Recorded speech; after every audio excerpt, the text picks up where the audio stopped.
आओ बढ़े। It's time to grow bigger and better. It's time to make progress. It's time to achieve big. ये programme परमेश्वर के द्वारा अभिषिक्त है आप सबको आगे बढ़ाने के लिए। आओ बढ़े।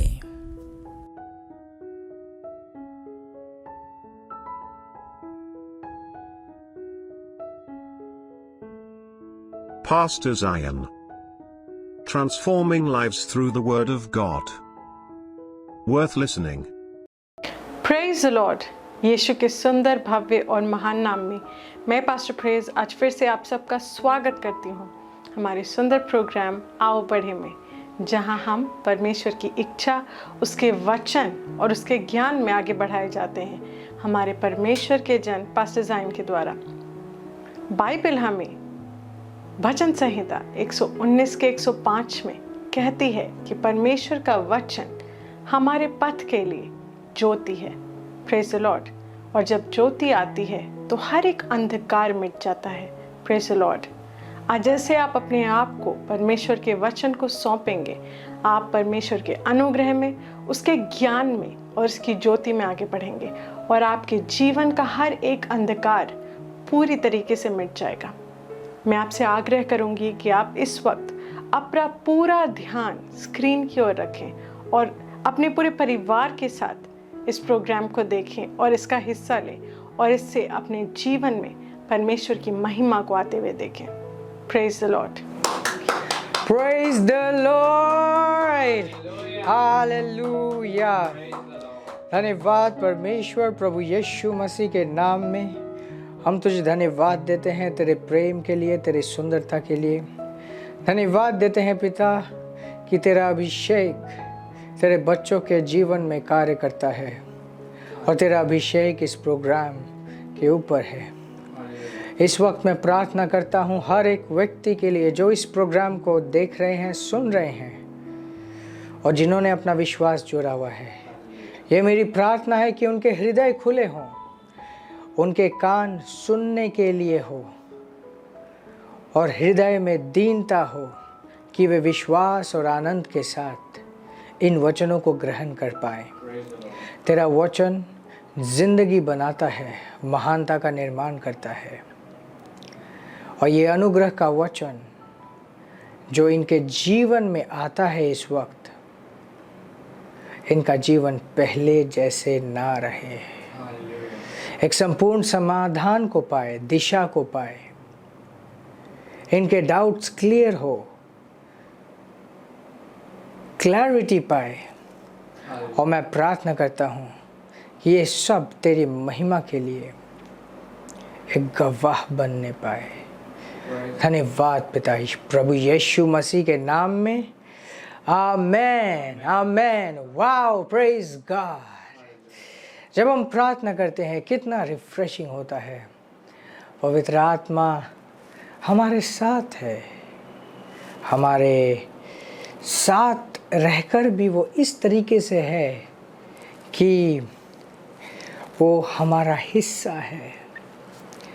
ये बहुत ही महिमा वाली बात है, एक ग्लोरियस थिंग है कि वो अपने आप में एक व्यक्ति है और वो हमारे साथ एक व्यक्ति है और ये दोनों चीज़ एक ही साथ हमारे जीवन में होती है। मतलब वो हमारे साथ इस तरीके से है जैसे वो और मैं अलग नहीं हूँ, परंतु साथ देने के लिए वो मेरे साथ इस तरीके से है कि वो मेरा सबसे करीबी, सबसे ज़्यादा प्रेमी, सबसे ज़्यादा सुंदर साथी है। तभी यीशु ने पवित्र आत्मा के बारे में कहा कि वो एक सहायक है और फिर कहने लगा कि मैं तुम्हारे साथ हूँ। पवित्र आत्मा प्रभु यीशु मसीह की खुद की आत्मा है आज जो हम में वास करता है। Praise the Lord. तो मैं आप सबको इस बहुत ही आशीषित और ख़ास प्रोग्राम आओ बढ़े में स्वागत करता हूँ। ये वो प्रोग्राम है जिसके अंदर हम परमेश्वर के वचन के द्वारा बहुत ही स्पेशल चीज़ें सीखते हैं और पवित्र आत्मा हम सबको बढ़ाती है एंड हम अपने जीवन में उसके वचन के द्वारा आगे बढ़ते हैं। आज मैं संडे का रहस्य इसके ऊपर बात करूंगा। अंग्रेजी में मैं कहता हूँ द सीक्रेट ऑफ संडे, और ये एक सीक्वल टीचिंग है। एक मेरा शिक्षा है जो है संडे का महत्व, द इम्पोर्टेंस ऑफ संडे। तो मैं आपको रिकमेंड करूँगा कि उस टीचिंग्स को भी, उस सीख को भी आप देखिएगा, समझिएगा, ताकि आप संपूर्ण तरीके से इस अद्भुत आशीष को अपने जीवन में देख पाएँ।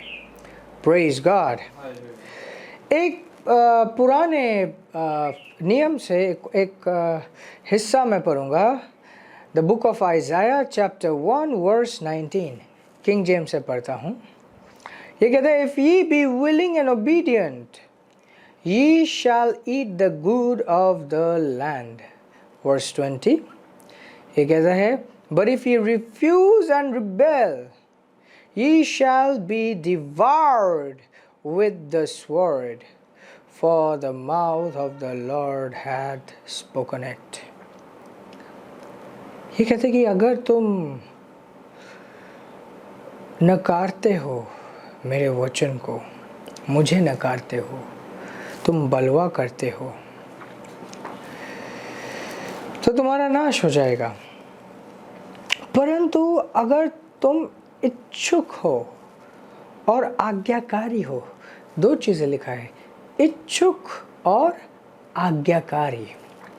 अगर तुम इच्छुक हो और आज्ञाकारी हो तो तुम अपने भूमि की, जिस राज्य में हो, जिस प्रदेश में हो, जिस देश में हो, जिस समय में हो, उस समय की उत्तम चीज़ों को भोगोगे।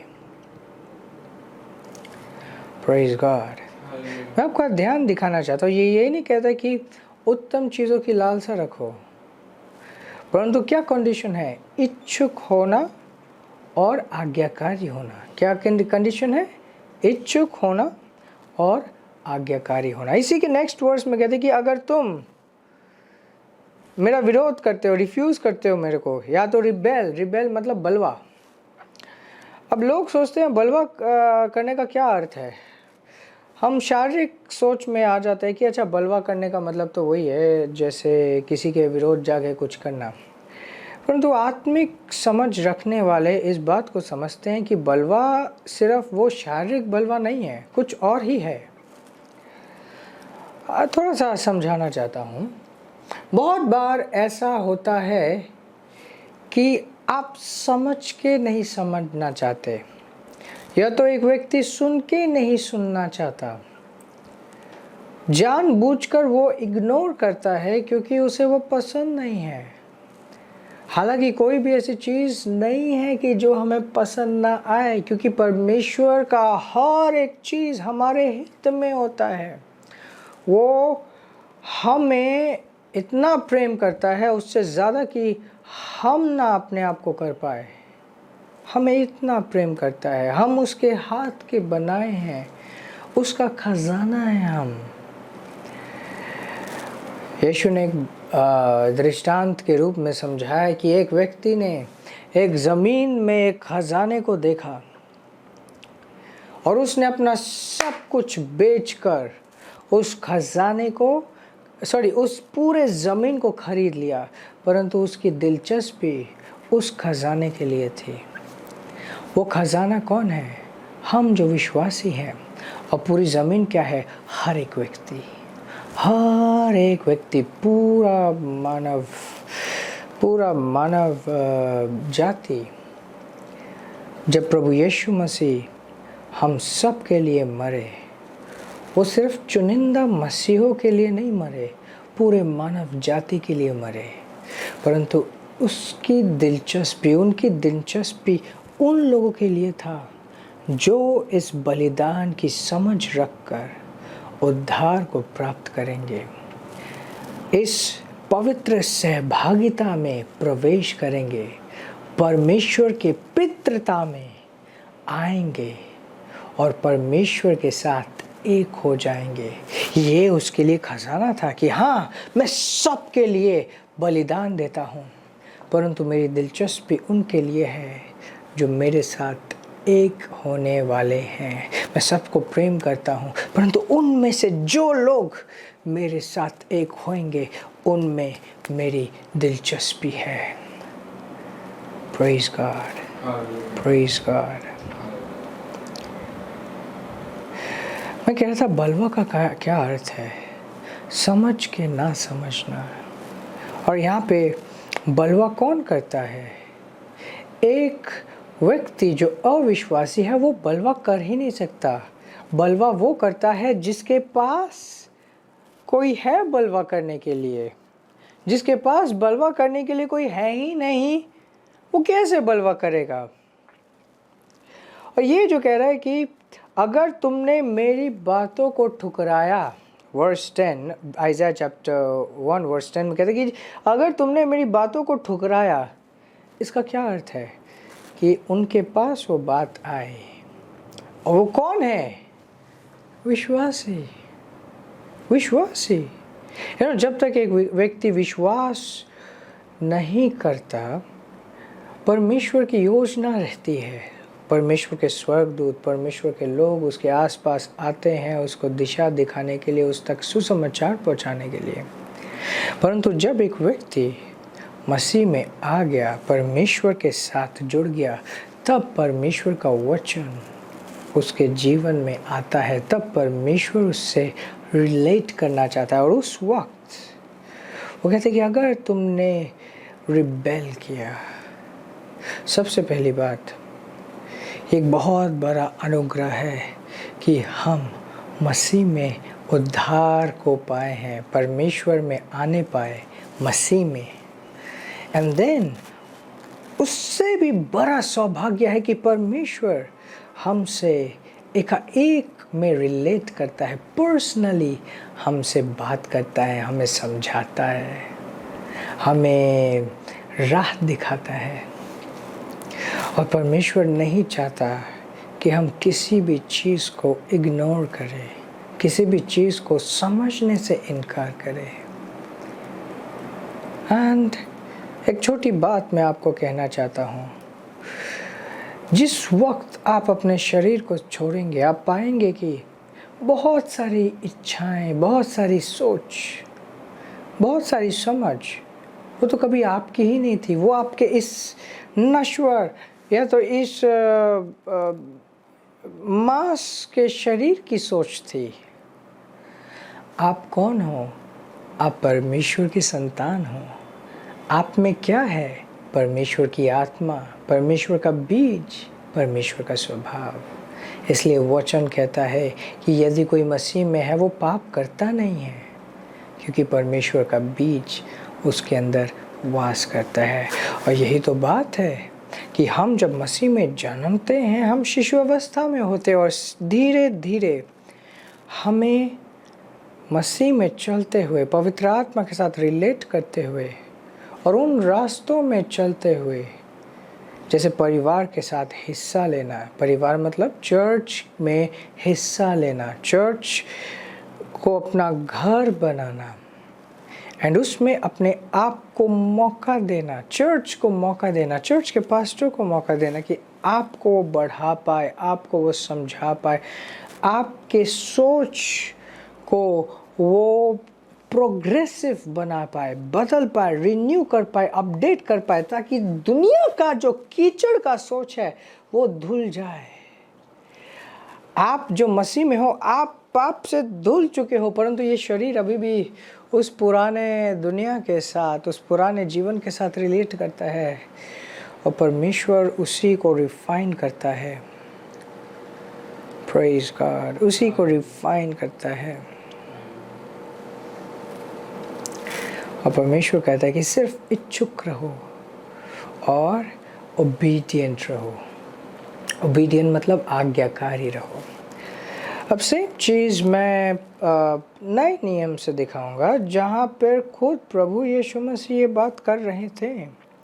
मत्ती की पुस्तक 6 अध्याय 33 वर्ष, और ये कह रहा है यहाँ पे, but seek ye first the kingdom of God and his righteousness and all things shall be added unto you।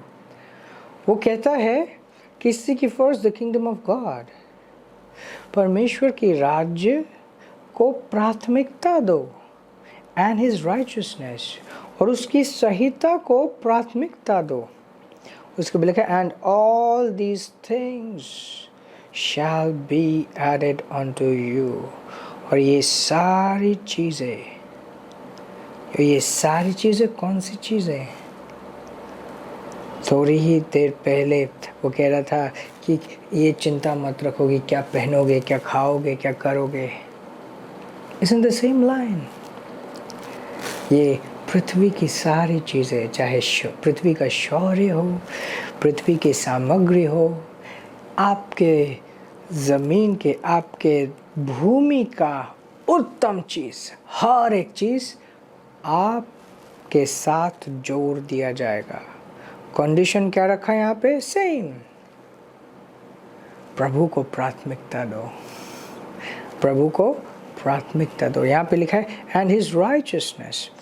पुराने नियम में कहा था कि ओबीडियंट, तुम इच्छुक रहो और आज्ञाकारी रहो। यहाँ पे उसको अपडेट करके कहा गया है राइचियसनेस, सहिता। You know why? पुराने समय में आज्ञा दिया गया था कि मानना है, परंतु नए नियम में हमें स्वभाव दिया गया है, राइचियसनेस का स्वभाव, सही होने का स्वभाव, परमेश्वर का स्वभाव। और ये स्वभाव हम में दिव्य रीति से कार्य करता है। आपने देखा है जब आप कुछ गलत करते हो, अंदर से एहसास होता है कि ये नहीं करना चाहिए था। हो सकता है आपने कुछ प्लान किया हो और आपको पता है कि परमेश्वर ये नहीं चाहता, और बार बार आपको अंदर से कुछ एक चीज़ टोकती है। वो कुछ एक चीज़ कुछ नहीं है, सबसे पहला वो परमेश्वर का स्वभाव जो आपके अंदर कार्य कर रहा है वो, और दूसरा खुद परमेश्वर की आवाज़ जो आपको बल देने की कोशिश करता है कि नहीं, इस चीज़ को छोड़ दो, इस चीज़ को त्याग दो, ये ना करो। Praise God, praise God, praise God, Hallelujah। तो कहते हैं कि सबसे प्रथम परमेश्वर के राज्य को प्राथमिकता दो, और उस सहिता को आपके पास कोई भी मैटर आता है, आप क्या सबसे पहले देखते हो? आप ये नहीं देखते कि इसमें मेरे को क्या फ़ायदा है, इसमें मैं कितना कमाऊंगा, या तो इससे मेरे को क्या एडवांसमेंट मिलेगा। No, you don't see that. आप अपने स्वभाव में, अपने मतलब आपका जो रियल स्वभाव है, आपका शरीर का स्वभाव नहीं, आपकी आत्मा के स्वभाव में झांक के देखते हो कितना सही है ये। उस स्वभाव के द्वारा जो परमेश्वर ने अपना स्वभाव आपके अंदर रखा है। Praise God, praise God. Basically हम बात कर रहे थे, आज का जो शीर्षक था वो है संडे का रहस्य, the secret of Sunday. Praise God. क्या आप जानते हो, मसीह में जब हम आए हैं, हमारा एक कल्चर है। या आप कहोगे कहाँ से पास्टर ले आते हैं कि मसीह का कल्चर? हाँ है। पौलुस एक बार कह रहा था औरतों के लिए कि अपना सिर ढको, और उसके बाद वो समझा रहा था कि इसका अर्थ क्या है। इसका अर्थ ये है कि आपके ऊपर जो है, आपके ऊपर अगर कोई है जो आपका पति है, उसको आप एक्नॉलेज करते हो, मतलब उसको आप मान देते हो, सम्मान देते हो। एंड देन वो कहने लगा कि अगर कोई इस बारे में प्रश्न पूछता है सिर ढकने के बारे में, तो ये वो जान ले कि मसीह में ऐसा कोई कल्चर नहीं है। एक बहुत बड़ी बात उसने बता दी। मतलब मसीह का एक कल्चर है, और उस कल्चर का हिस्सा ये नहीं है कि सिर्फ सिर ढका जाए, बट उस कल्चर का हिस्सा क्या है कि अपने ऊपर जिसको परमेश्वर ने रखा है उसको इज्जत दी जाए। उसके मतलब कभी भी एक व्यक्ति ये नहीं कह सकता कि मैं बिना माँ बाप के इस पृथ्वी में आ गया। मैं एक्नॉलेज करता हूँ, और अगर वो अपनी इच्छा से कोई स्त्री विवाह करती है, वो परमेश्वर की उस विवाह के बुलाहट में खुद को जोड़ती है अपनी इच्छा से कि अब मैं इस यूनियन का हिस्सा बनूंगी, और जिसको लीड करने वाला मेरा पति होगा, और इस बात को प्रभु के भय में रखकर मानती है। Praise God. अब सपोज एक औरत हमेशा अपने सिर को ढके रहे, परंतु कभी भी अपने पति की इज्जत ना करे, हमेशा लड़ाई करते रहे, तो उसका सिर ढकना तो मल जैसा हो गया। क्या हुआ? एक ढोंग बन गया, एक स्कैम बन गया। Anyways, let's get back.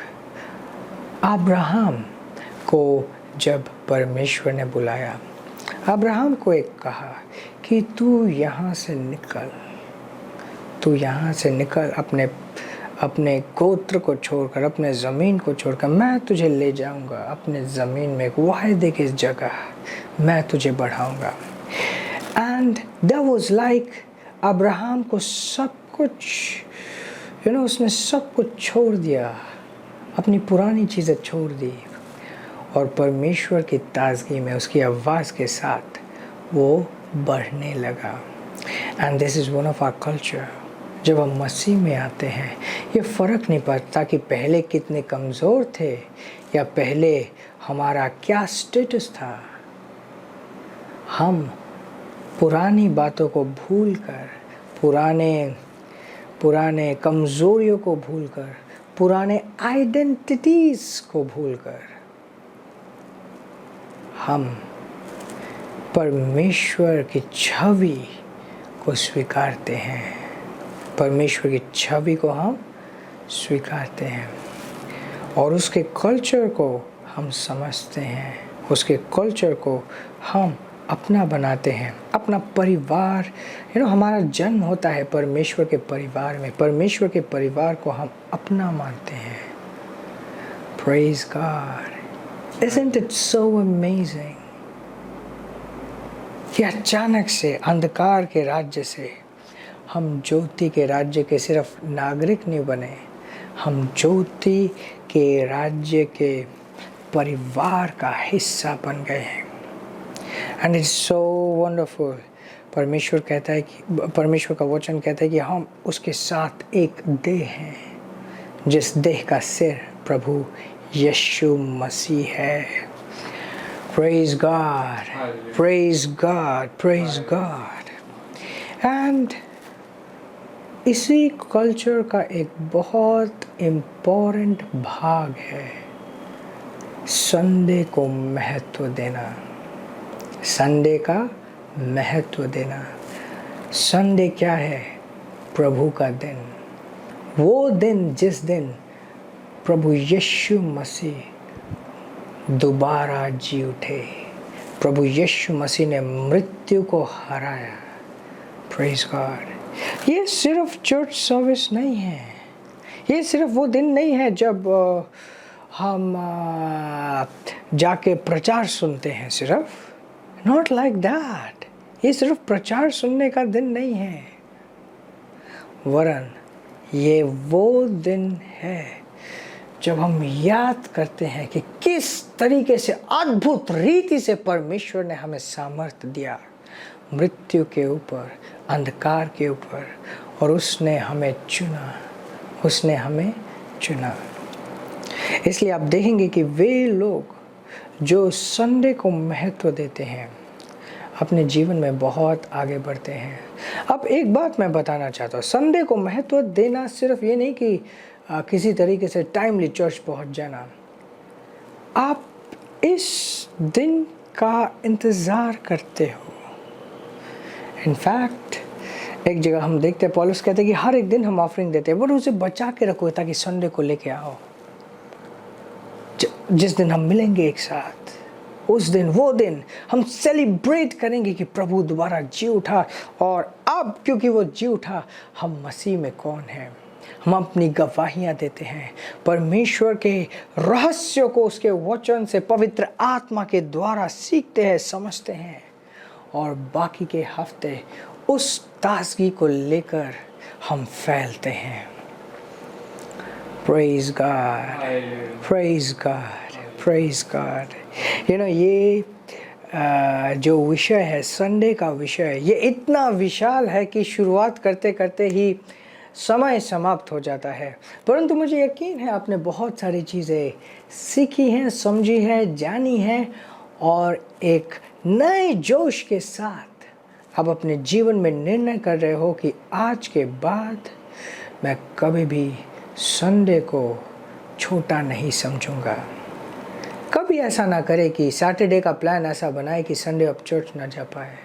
कभी ऐसा ना करे कि आप कोई बिजनेस मीटिंग या कोई फैमिली फंक्शन को कमिट कर दें और उसके वजह से चर्च में लेट हो या चर्च को मिस करें।